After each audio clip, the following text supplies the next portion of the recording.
بسم الله الرحمن الرحیم. زموږ استادو شپږم لیکچر چې شروع کیږي هغه لیفټ اټیم دی.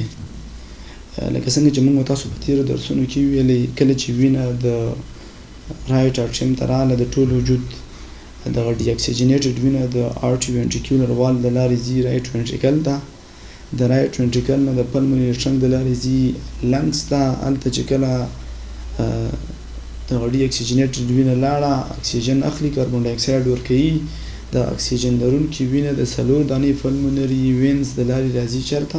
لیفټ اټیم ته. نو همدغه لیفټ اټیم موږ تاسو اوس وایو. لیفټ اټیم د شیپ د نظره چې کوم دی کوادرنګولر شیپ لري، یعنی څلورزولي. دې چې کوم دی د زړه په پاسټیریر سرفیس کې موقعیت لري چې په خپله همدغه پاسټیریر سرفیس د زړه بیس جوړوي. د زړه څه جوړوي؟ بیس جوړوي. د لیفټ اټیم کې هم لکه څنګه چې په رایټ اټیم کې د هغې په خروجي یا ایکسټرنل فیچر کې یو غوږ ته ورته ساختمان ښکاره کېدو چې هغې ته موږ تاسو ایوریکل ویلو، هغه هم دلته څه شی کېږي؟ موقعیت لري. دغه ایوریکل د ورلپ په شکل د رایټ اټیم د رایټ وینټریکل وبخښئ د رایټ وینټریکل ته موږ تاسو یو بل نوم هم اخیستی و، انفانډیبولم که نه، په هغې باندې د ورلپ شکل سره څه لري؟ قرار لري. دغه ایوریکل لکه څنګه چې موږ تاسو ویلو دا یو غوږ ته ورته ساختمان دی چې په لیفټ اټیم په خارجي مخ کې څه شی لري؟ قرار لري.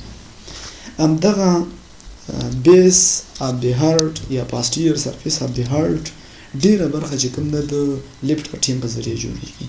د بیس 2/3 برخه چې کوم ده د همدغه لیفټ اټیم په ذریعه جوړیږي، او زیاته برخه د بیس اف د هارټ په جوړښت کې چې کوم دی څه شی اخلي؟ لیفټ اټیم.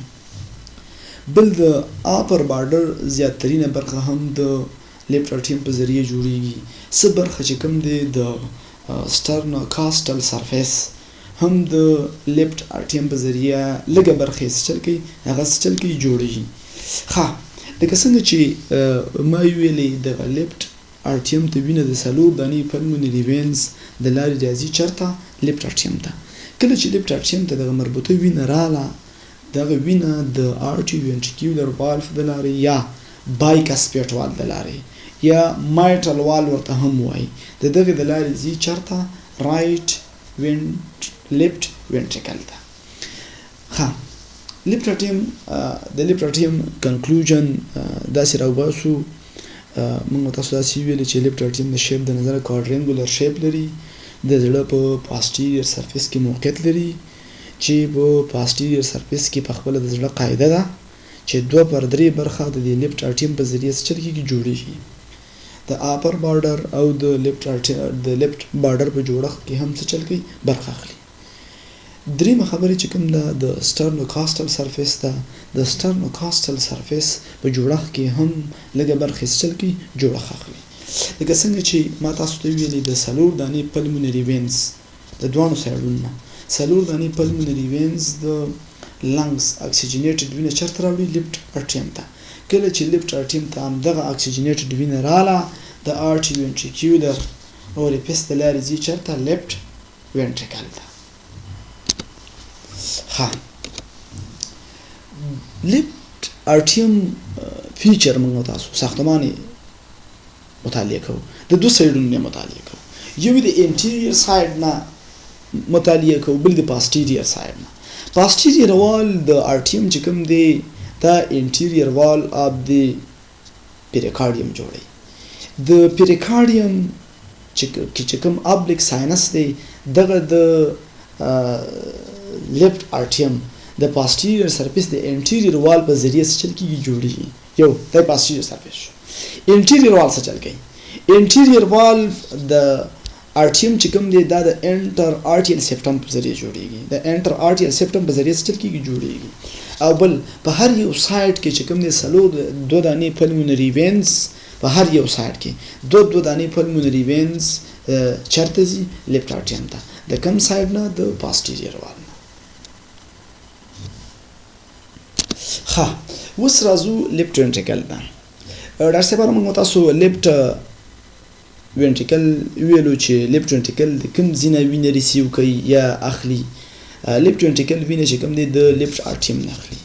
د لیفت ارټیم موږ تاسو د شکل کې ګورو د لیفت ارټیم نه راځي د شکل کې لږ واضح دی د دې د پاسه د غوږ ته ورته ساختمان چې ښکاري راځي دا یوریکل دی څه دی یوریکل دا سلور دانی پلمونری وینز دي راځي کله چې وینه لیفت ارټیم ته رااله د لیفت ارټیم نه د مایټرال وال د لارې راځي چرته لیفت وینټریکل ته لیفت وینټریکل ته چې کله وینه رااله همدغه وینه بیا د لیفت وینټریکل په ذریعه د لیفت وینټریکل په ذریعه په کوي څوک او ورټا ټول چرته سیستمیک سرکولیشن شروع کی د موږ تاسو د زړه په اورینټیشن کې ویلو چې زړه یو اپیکس هم لري د اپیکس زیاترینه برخه چې کوم دا د لیفت وینټریکل په ذریعه جوړي مطلب اپیکس د چا په ذریعه جوړي د لیفت وینټریکل په ذریعه جوړي بل چې کوم دی پام دی کې د سټرنوکاسټل سرفیس په جوړښت کې هم برخه اخلي او د انفیریور سرفیس یا ډیافراګماټیک سرفیس دو پر درې برخه هم څه چل کې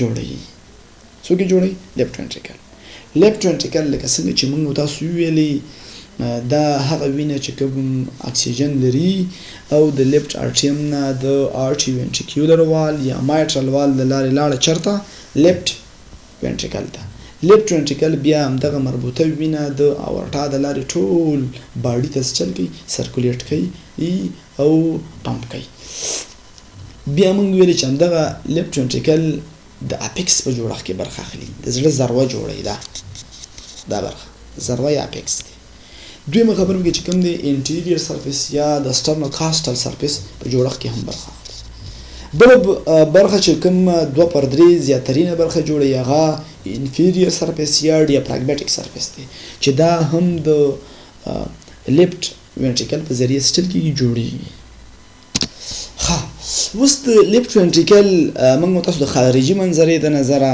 او د داخلي منظرې د نظره سټل کې مطالعه کوو ایکسټرنلی یا د خارجي منظرې د نظره لیفت وینټریکل درې سرفیس لري یو لکه څنګه چې ما مخکې ویلي انټیریور سرفیس دی یا سټرنوکاسټل سرفیس دی دویم چې کوم دی دویم انفیریور سرفیس دی یا ډیافراګماټیک سرفیس دی او دریم چې کوم دی ډاکټر صاحبانو لیفت سرفیس دی چې لیفت ساید ته کومه برخه د لیفت ارټیم راځي نو د خارجي منظرې د نظره لیفت وینټریکل درې سرفیس لري یو انټیریور سرفیس یا سټرنوکاسټل سرفیس دویم چې کوم دی انفیریور سرفیس یا ډیافراګماټیک سرفیس او دریم چې کوم دی لیفت سرفیس راځي چې هغه په خپل هم دغه د لیفت وینټریکل په خارجي منظرې کې شدید قرار لري درسمانو دویمه برخه چې کوم دا یا انټرنلی پارت دا هم لکه د رائټ وینټریکل په شان دوه برخې لري چې یوی انفلو پارت دی بل آوټ فلو پارت دی لوور برخه چې کوم د درسمانو لوور پارت دی خیال پته کنه دا اپر پارت دی لوور پارت چې کوم د درسمانو رف دی زیک چا زیک کړي دی د غزیک پارت چې کوم دی ټرابیکیولاګانو ذکر دی مسکولر ریج دی کنه چې د ټرابیکیولا کارنا وي ټرابیکیولا کارنا بل چې کوم دی درسبانو اپر پارت دی دا برخه چې د اپر پارت سموث برخه ده چې همدغه برخه کې په خپل د اورټا ویسټیبیول قرار لري د اورټا څه شی ویسټیبیول چې د اورټا د ویسټیبیول کانټینیویشن یا د دوی ادامه اسندنګ اورټا جوړي څه جوړي اسندنګ اورټا دلته هم لکه څنګه چې په رائټ وینټریکل په داخلي منظرې کې مسلو چالتا هغه مسکولر ریچ کوم بريدج ټایپ ان پاپیلری مسل دلته د پاپیلری مسل دوه دانې دي ډاکټر صاحب یو چې کوم د انټیریور پاپیلری مسل دی بل پاسټیریور پاپیلری مسل دی سپټل پاپیلری مسل دلته نشته چې دغه د کوراډي ټینډینا په ذریعہ د مایټرال والونو پورې ششوي دي نختی دي ها لیفت ارټیم دوه ریفیس لري ډاکټر صاحب یو چې کوم دی لیفت arterial ventricular orifice دی left arterial ventricular orifice left arterial ventricular orifice او دویم چې کوم دی aortic orifice دی څه شي دی aortic orifice لکه څنګه چې ما وختي ویلې left arterial ventricular orifice کې چې mitral wall یا bicuspid wall نه هغه وینه چې کوم د لیفت ارټیم نه راځي د مربوطه اوریفیس د لارې راځي چېرته لیفت وینټریکل ته د لیفت وینټریکل د لارې مربوطه وینه د اورټا د لارې ټول سیستمیک سرکولیشن یې چل کېږي صورت نیسي او ټول هغه ټارګټ برخې چې وینې ورته ډیمانډ کېږي هغې ته وینه چل کېږي رسېږي. ښه د لیفت وینټریکل د درس کنکلوژن راوباسو. موږ تاسو داسې ویلی چې لیفت وینټریکل وینه د لیفت ارټیم نه اخلي. لیفت وینټریکل ته وینه د لیفت ارټیم څخه راځي. دغه وینه چې کوم د اکسیجن لرونکې وینه ده دغه مربوطه وینه چې کله د لیفت ارټیم نه لیفت وینټریکل ته راله دا د اورټا د لارې چې کوم د ټول وجود کې چل کېږي سپلای کېږي. لیفت وینټریکل زیاته برخه چې کوم ده مطلب اپیکس د چا په ذریعه جوړیږي د لیفت وینټریکل په ذریعه جوړیږي. د انفیریور سرفیس یا ډیافراګمټیک سرفیس دوه په درې برخه جوړوي. د انټیریور سرفیس یا د سټرنوکاسټل سرفیس څه برخه هم څه چل کېږي جوړیږي. همدغه لیفت وینټریکل د ایکسټرنل فیچر د نظره چې موږ تاسو وایو دا درې سرفیس لري ډاکټر. یو انټیریور سرفیس دی کوم چې سټرنوکاسټل سرفیس دی. دویم چې کوم دی ډیافراګمټیک سرفیس دی یا انفیریور سرفیس او دریم چې کوم دی لیفت سرفیس دی. د انټرنل فیچر د نظره یا داخلي منظرې د نظره که موږ تاسو وایو دا دوه برخې دي ډاکټر صاحبانو. یو لوور پارت دی بل اپر پارت دی. لوور پارت چې کوم دی ډاکټر صاحبانو زیږ دی چې دغه زیږې برخې ته ټراپیکي ولا کارنیا وایي. په دې کې چې کوم دی پاپیلري مسل دي. دوه قسم پاپیلري مسل دي. یو انټیریور پاپیلري مسل دی بل پاسټیریور پاپیلري مسل دی چې د مربوطه پاپیلري مسل د کوراډي ټینډینا په ذریعه د والونو کسبونو پورې چل کېږي ننخلي. ښه دغه ابر پارت چې کوم دی ډاکټر صاحبانو دا سموث دی. دلته د اورټا ویسټیبیول دی چې په خپله د همدغې د اورټا د ویسټیبیول نه د اسنډینګ اورټا کانټینیوس پارټس چل کېږي شروع کېږي. بیا همدغه لیفت ارټیم دوه اوریفیس لري چې یو لیفت ارټي وینټریکولر اوریفیس دی او بل اورټیک اوریفیس دی. ومن الله توفیق.